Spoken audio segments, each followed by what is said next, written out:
আসসালামু আলাইকুম রহমতুল্লাহি ওয়া বারাকাতুহু। তোমাদের সাথে আজকে ভিডিও দেব অন্যরকম, তার আগে একটু কিছু কথা বলা আমি মনে করছি অত্যন্ত জরুরি, সেগুলো একটু বলে নেই। আর দেখতে পাচ্ছ, দেখো মুখের মধ্যে এখনো হলুদ লেগে আছে। ব্যথা কমানোর জন্য কুসুম গরম পানিতে হলুদ খেয়েছিলাম, সেটাই সারা মুখ জুড়ে লেগে আছে। দেখো, যাই হোক, যে কথা বলছিলাম, যত শীত তত ব্যথা। একদিন দুই দিন পর পরই 2-3 দিন ব্যথার পরিমাণ এতটাই বাড়ে, কোনো ওষুধে কাজ করে না। রুমের মধ্যে পড়ে থেকে খালি একা একা চিৎকার করি আর আল্লাহর কাছে পানা চাই। মানে কি যে সেই ব্যথা, এটাতে যে ভুক্তভোগী না সে কখনো বুঝতে পারবে না। তবে আল্লাহ সবাইকে হেফাজত করুন, আমাদেরকেও সবাইকে, আমিন সুম্মা আমিন। এই যেমন গত 2 দিন, তবে সব সময় ব্যথা থাকে। ওই যে বললাম যত শীত তত ব্যথা, সব সময় ব্যথা থাকে। এখনও যেমন এগুলোর মধ্যে অনেক ব্যথা, কিন্তু সইতে পারছি। আর এই যে থেকে থেকে একদিন দুদিন পর যে অসহনীয় ব্যথাটা হয়, মনে করি এমনিতে তো ডাক্তার ওষুধ দিয়ে রেখেছে, সেগুলো খাই, আবার আলাদা করে ব্যথার ওষুধ দিয়েছেন সেগুলো খাই, হলুদ গুঁড়ো খাই, লেবু খাই, কিসে কি কোনো কিছুতেই যেন কমতে চায় না। আবার ব্যথার ওষুধ মালিশ করি। তখন মনে হয়, হাই রে জীবন, কত অসহায় এই জীবনটা। তবুও মানে আল্লাহর সাথে একটু অভিমান করি, বিভিন্নভাবে আকুতি মিনতি জানাই যে আল্লাহ তুমি ছাড়া তো আসলে কেউ নাই, এটা তো বাস্তব কথা। কিন্তু এত বেশি কষ্ট যে আসলে সহ্য করতে কষ্ট হয়। তোমরা মানে ভেবে মানে কুল পাবে না যে খাটের থেকে নামা বা ওয়াশরুমে যাওয়া বা একটু যে কোনো কাজকর্ম তো করতে হয়, তাই না? আর আমার একটা সমস্যা হলো, আমি একটু যদি ভালো হয়ে যাই, বাড়ি ঘরগুলো ক্লিন করা তো এটা কেউ করে না। তখন মনে এটা ক্লিন করি, ওইটা ক্লিন করি, ওইটা একটু মাঝামাঝি করি, বাস। আর কাপড় চোপড় তো ধুইতে হয় মাঝে মাঝে। মনে করো এই যে হলো, মানে আমি কখনই বুঝতে চাই না এটা যে একটু ভালো হয়েছে, এগুলো করার দরকার নেই। কিন্তু আল্লাহ বুঝলেই কিন্তু আল্লাহ রহমতের বরকতে একটু ভালো থাকতে পারি। সবাই একটু দোয়া করবে, আমিও সবার জন্য অনেক দোয়া করি। এটা হলো মানে আসল কথা যেটা বলতে চেয়েছি। তারপরে আসি আরও কিছু কথায়, সবই আসল, কোনোটাই নকল না। তারপরে আসি আরও কিছু কথায়, যে কথাগুলো আসলে বিবেককে তিলে তিলে তিলে তিলে একেবারে দুমড়ে মুচড়ে দেয়। বিবেকের কাছে দংশিত হই, কিন্তু কিছু তো আমরা করতে পারি না। মেনলি যে ভিডিও দিতে চলে এসেছি সেটি হলো, কালকেও টিভি নিউজ না কোন নিউজে দেখতে পেলাম যে বাংলাদেশে মুক্তিযোদ্ধাদের কবর পুড়িয়ে দিচ্ছে। আসলে এগুলোর বিপক্ষে কিছু বলার মতো ভাষা খুঁজে পাই না। আসলে কি কোনো ভাষা আছে যে খুঁজে পাবো? মুক্তিযোদ্ধাদের কবর পুড়িয়ে দিচ্ছে, কতটা হিংস্র হয়ে গেছে মানুষ। হে আল্লাহ, তুমি সবাইকে হেদায়েত দান করো। আর মুক্তিযোদ্ধারা দেশকে পাক হানাদার বাহিনীর বিরুদ্ধে লড়াই করে নিজেদের জীবন দিয়ে, কত মা বোনেরা ইজ্জত দিয়ে, কত অগণিত মানুষের প্রাণের বিনিময়ে আমরা পেয়েছিলাম একটা লাল সবুজের পতাকা, যার নাম হয়েছিল বাংলাদেশ। যে বাংলাদেশটাকে অনেকেই চিনত না, এখন আবার অনেকেই চেনে। আর যে বাংলাদেশটাকে, আমেরিকা তো আমি নিজের যেখানে জব করতাম সেখানেও শুনেছিলাম যে তোমাদের মধ্যে অনেক বেশি ভালোবাসা, তোমরা মানুষকে ভালোবাসতে পারো। কিন্তু এখন এগুলো চিন্তা করলে লজ্জিত হই, নিজেকে ঘৃণা করতে ইচ্ছা করে, খুব বেশি কষ্ট হয়। মনে হয় মুক্তিযোদ্ধারা দেশ স্বাধীন করে কত বড় ভুলটাই না করেছিলেন। এই যে থেকে থেকে বাংলাদেশে মানে ভূমিকম্পগুলো হচ্ছে, এগুলো তো আল্লাহ পাকের কাছ থেকে আসা গজব, তাই না? এটা মুসলিম কান্ট্রি, আল্লাহ পাক তো বলেনি যখন যারা খুব বেশি বাড়াবাড়ি করেন তাদেরকে দমানোর জন্য আমি আল্লাহ এমনি করে নানান ধরনের গজব তাদের মাঝে দিয়ে থাকি, তবুও কি তোমরা বুঝবে না? আসলেই মানুষ বোঝে না। কিন্তু কথা হলো যারা এই অকাজগুলো করে সবাই তো করে না, তাদের সাথে নিরীহ মানুষগুলো নিষ্পেষিত হয়, অত্যাচারিত হয়, করুণভাবে হয়তো কাউকে জীবন দিতে হয়। এবং এভাবে এই যে ভূমিকম্প বা যে কোনো প্রাকৃতিক দুর্যোগ, এটা যে কোনো দেশেই হতে পারে, কিন্তু পাপের কারণে এগুলো হয়, আল্লাহ পাক স্পষ্ট কোরআনে দিয়েছেন। আর সেই জন্য পাপীদের সাথে নিষ্পাপ যারা যারা ভালো হয়ে থাকার চেষ্টা করেন, আল্লাহর পেয়ারে নবীকে বা কোরআনকে ভালোবেসে চলা বলার এবং ইবাদত করার চেষ্টা করেন, তাদের জন্য মানে ওই যে একটা কথা আছে যে একে পাপ করে 10 পুড়ে মরে, সেই কথাটা বলতে চাচ্ছি। কিন্তু আসলে আমি এমনি অসুস্থ হয়ে থাকি তো, আর এগুলো চিন্তা করলে না আরও বেশি অসুস্থ হয়ে যাই।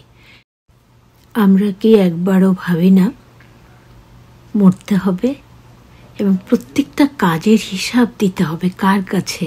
যিনি আমাদের সৃষ্টি করে এই দুনিয়াতে পাঠিয়েছেন, আল্লাহ রাব্বুল আলামিনের কাছে। আর মুসলমানদেরকে যে মানুষ খারাপ বলবে না, কেন বলবে না? যেসব কাজগুলো তোমরা করছো, এটা কি নবীর আদর্শের মধ্যে পড়ে বা কোরআনের মধ্যে পড়ে? আমাদের নবীজি, এই যে অগণিত ঘটনা আছে যে তাকে, এগুলো প্রতিদিনই বলি কিন্তু একদম সবার কাছে এগুলো গদবাঁধা গল্প হয়ে গেছে, কিন্তু গল্পগুলো তো সত্যি। আমাদের নবীজিকে কতভাবে মানুষ মারতে চেয়েছে, হেনস্থা করতে চেয়েছে, নবীজি তাদেরকে ক্ষমা করে দিয়েছেন। এই যে যদি আমাদের মতো সাধারণ পাপী মানুষগুলোর কথাও ধরি, আমার ফ্যামিলির কথা যদি ধরি, এমনি করে অনেক মানুষ আছেন তাদের কথা যদি ধরি, আমরা কি করি? অনেক সময় কেউ অত্যাচার করলেও, কেউ আমাদেরকে অকথ্য ভাষায় গালিগালাজ করলেও, অপমান করলেও আমরা তার প্রতিবাদ না করে চলে আসি। কারণ আল্লাহ পাক বলেছেন, আমাদের পেয়ারে নবী বলেছেন, কখনো কখনো তুমি যদি জানো যে হ্যাঁ তুমি সঠিক, কিন্তু এখানে সঠিকটা বললে অনেক বেশি গ্যাঞ্জাম হবে বা আরও বেশি বিপদ হবে, তখন তুমি উত্তর দেবে না। তখন আমি আল্লাহ ফেরেশতা দিয়ে তোমার কথার উত্তর দেওয়াবো। সুবহানাল্লাহ। এই হলো ইসলাম, এটা হলো মুসলিম ধর্ম। আমরা যদি কখনো, যেটা আমি আমার ব্যক্তিগত জীবন থেকে বলি, আমার ফ্যামিলিকে দেখেছি এবং অনেক ভালো মানুষ দেখেছি, তারা মানুষকে হত্যা করা বা কাউকে কষ্ট দেয়া বা কাউকে মনে করো যে অযাচিতভাবে লাঞ্ছিত করা, এগুলো তো দূরে থাক। যারা নবীর আদর্শকে বিশ্বাস করে, আল্লাহকে ভালোবাসে, তারা জোরে একটা কথা বলতেও 10 বার ভাবে। কারণ আল্লাহ পাক বর্ণনাই করে দিয়েছেন কারা জান্নাতি, যারা ব্যবহারে নম্র, যারা সত্যভাষী, যারা নবীকে ভালোবাসে, আল্লাহকে ভালোবাসে, যারা ক্ষমাশীল, এরকম মানুষরাই জান্নাতে যাবে। তাহলে কি করে সেই সব মানুষরা এসব কাজগুলো ঘটান? কয়দিন আগে এক লোককে উঠিয়ে জ্বালিয়ে দিয়েছে। আমার প্রিয় বাংলাদেশ, যে বাংলাদেশ ভালোবাসতে জানে, এই কথাটা আমরা নিজেরাও বিশ্বাস করি।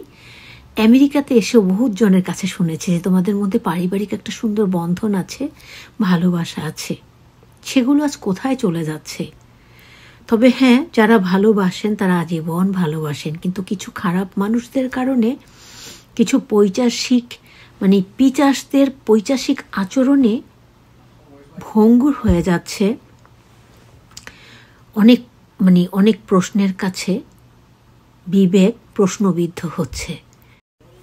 আল্লাহ পাক নিজেই মুসলিম ধর্মকেই, মুসলমানদেরকেই, ধর্মকে না, মুসলমানদেরকেই 73 ভাগে বিভক্ত করেছেন। আল্লাহ পাক তো বলেন, আমি সুকৌশলী, মানুষ চক্রান্ত করে, আমি সুকৌশল করি। তাই তিনি যে 73 দলে মুসলমানদেরকে ভাগ করেছেন, তার মধ্যে শুধু একটি দল সহি পদ্ধতিতে আছে। তারা কারা? তারা হলেন যারা আমাদের পেয়ারে নবী, পৃথিবীর শ্রেষ্ঠ এবং শেষ নবী হজরত মুহাম্মদ সাল্লাল্লাহু আলাইহি সাল্লামের সুন্নাহগুলো অনুসরণ করে এবং পাক কোরআন, যেটাও আমাদের নবীজির উপর অবতীর্ণ হয়েছিল সবে কদরের রাতে, সেটাকে অনুসরণ করে জীবন ব্যবস্থা চালিয়ে যান। তারাই হলেন মুমিন মুসলমান।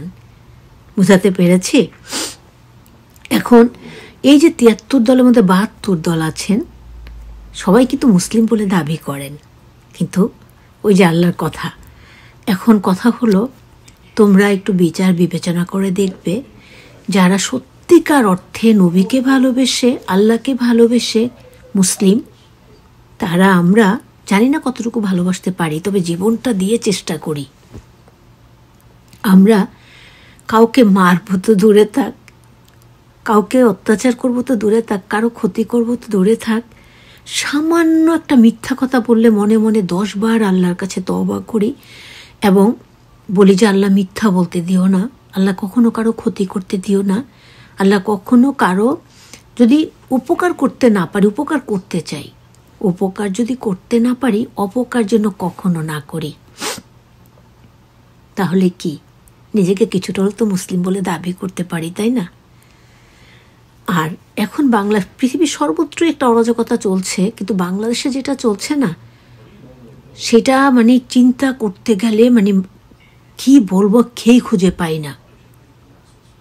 শ্রদ্ধেয় মুক্তিযোদ্ধারা, তোমাদেরকে বলছি, যারা মারা গেছো তারাও অনেক সম্মানে আছো। তোমাদের কবর পুড়িয়ে দিয়েছে, কি হয়েছে? তোমাদের সুকর্ম পড়াতে পেরেছে? আর যারা বেঁচে আছে তাদেরকেও বলছি, সেলুট তোমাদেরকে, এবং হাজার হাজার লক্ষ কোটি বার সেলুট জানাই মুক্তিযোদ্ধা সকল ভাইদেরকে, বোনদেরকে, সকল মানুষদেরকে, যারা এমন একটা দেশ আমাদেরকে উপহার দিয়েছ। তবে আজকের এই পরিস্থিতির জন্য আমরা কেউ মানে যারা ভালো মানুষ, কেউ মনে হয় এটার পক্ষ নিব না। আশা করছি মুক্তিযোদ্ধারা সে কত আগে যুদ্ধের সময় কেউ মরেছেন, কেউ হয়তো পঙ্গু হয়ে বেঁচেছিলেন, মরেছেন কেউ।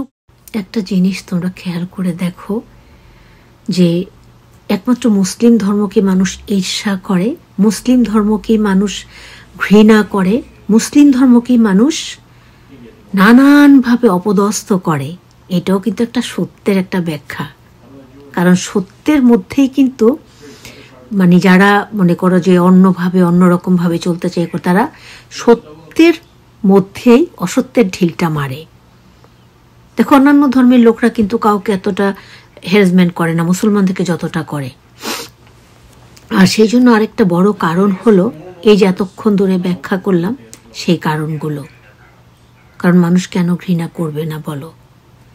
যে আমরা মুসলিম বলে দাবি করি, একমাত্র মুসলিম ধর্মই সঠিক ধর্ম, সঠিক দিন ইসলাম, এটা দাবি করি। সে আমরা যদি অরাজকতা করে মানুষের দিনের কাজকর্ম হারাম করে দিয়ে, মানুষের রাতের ঘুম হারাম করে দিয়ে সব সময় দেশের মধ্যে অরাজকতা তৈরি করতে থাকি, তাহলে আমরা কি বলে মুসলিম বলে আমরা নিজেদেরকে দাবি করব? এখানে সবার প্রতি আমার একটা বিশেষ রিকোয়েস্ট, কেউ কথাগুলো অন্যভাবে নেবেন না, একদম ভালো করে বোঝার চেষ্টা করবেন। আল্লাহ পাক আমাদের সহি বুঝ দান করুন, আমিন সুম্মা আমিন। এখন আমরা যদি মানে ভালো মানুষ, প্রত্যেকটা ধর্মেই কিন্তু ভালো মানুষ আছে, এটা কোরআনও স্পষ্ট আছে। এবং কোরআনে এমন কথা আছে যে অনেক ধর্মে আছে এমন ভালো মানুষ, হয়তো অনেক সময় অনেক মুসলিম মানুষ এত ভালো না, কিন্তু তিনি ইমানের অভাবে জান্নাতে যেতে পারবেন না। এই যে সুন্দর করে আল্লাহ বুঝিয়ে দিয়েছেন, যাদের আল্লাহ হেদায়েত দান করেন তারা বুঝতে পারেন, যাদের হেদায়েত নেই তারা বুঝতে পারেন না।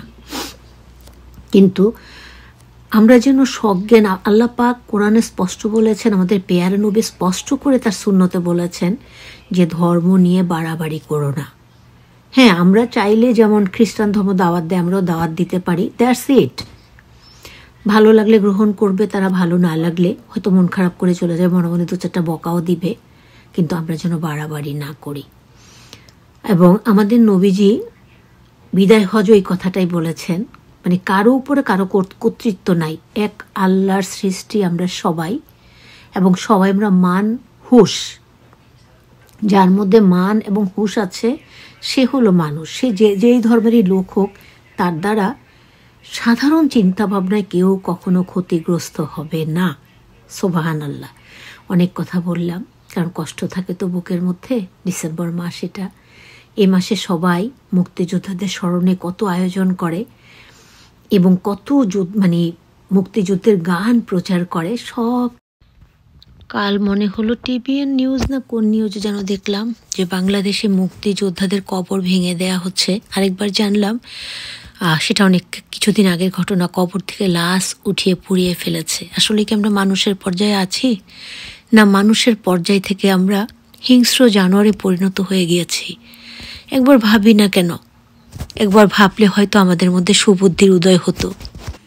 বুঝতে পারছি ভিডিওটা অনেক বড় হয়ে গেছে, কিন্তু আসলে বললে এইসব কথার কোনো শেষ নেই। আজ বাংলাদেশে কেউ স্বাধীনভাবে বলতে পারে না মুক্তিযোদ্ধারা দেশ স্বাধীন করেছেন, মুক্তিযোদ্ধারা আমাদেরকে প্রিয় বাংলাদেশটা উপহার দিয়েছেন। আমরা পেয়েছি লাল সবুজের একটা পতাকা। আমি বাংলা ভালোবাসি, আমি বাংলাকে ভালোবাসি, আমি তারই হাত ধরে সারাটি জীবন বাংলার কাছে ছুটে আসি। এই যে কথাগুলো কি করে ভুলে যাও তোমরা? কি করে ভুলতে পারো? এই বিষয়ের কথা না বাড়িয়ে শুধু একটা কথাই বলবো শেষে, সেটা হলো ধর্ম বর্ণ নির্বিশেষে সবাইকে ভালোবাসতে শিখো, এবং যদি কোনো খারাপ মানুষের কবলে পড়ে যাও চেষ্টা করবে সেখানে ভালো কথা বলে তাকে শুধরানোর জন্য। যদি সম্ভব না হয়, বিপদের সম্মুখীন হওয়ার সম্ভাবনা থাকে, তাহলে সেখান থেকে সরে আসবে, কিন্তু কারো ক্ষতি করবে না, ক্ষতি করার চিন্তাও করবে না। আল্লাহ পাক বলেছেন, তোমরা যে অবলীলায় মানুষ মারো, একটা পিঁপড়া তৈরি করে দেখাও তো আমাকে, তার মধ্যে প্রাণ সঞ্চালন করো। আমি কি বুঝাতে পারলাম? যাই হোক, সবাই মরণের কথা বেশি বেশি ভাববে। আর আমি মুসলিম এটা বলার আগে নবীজির জীবনীটা ভালো করে জানবে। আল্লাহর পাক কোরআনকে ধরলাম আরবি পড়তে পারো না, আমরাও ভালো করে পারি না, বাংলা অর্থে দিয়ে পড়বে। যদি আল্লাহ পাক চান আমাদেরকে হেদায়েতের পথে আনবেন, ওই যে ৭৩ দলের মধ্যে এক দল যারা নবী সুন্নাহ কোরআন মেনে চলে, তারাই খাঁটি মুসলিম, সহি মুসলিম। আমরা তাদের সাথে শরীক হতে পারবো। আল্লাহ পাক আমাদের কবুল করুন, আমিন সুম্মা আমিন। আসসালামু আলাইকুম ওয়া রাহমাতুল্লাহি ওয়া বারাকাতুহু। Have a great day to all guys. Allah save everyone. Amin, amin, summa amin.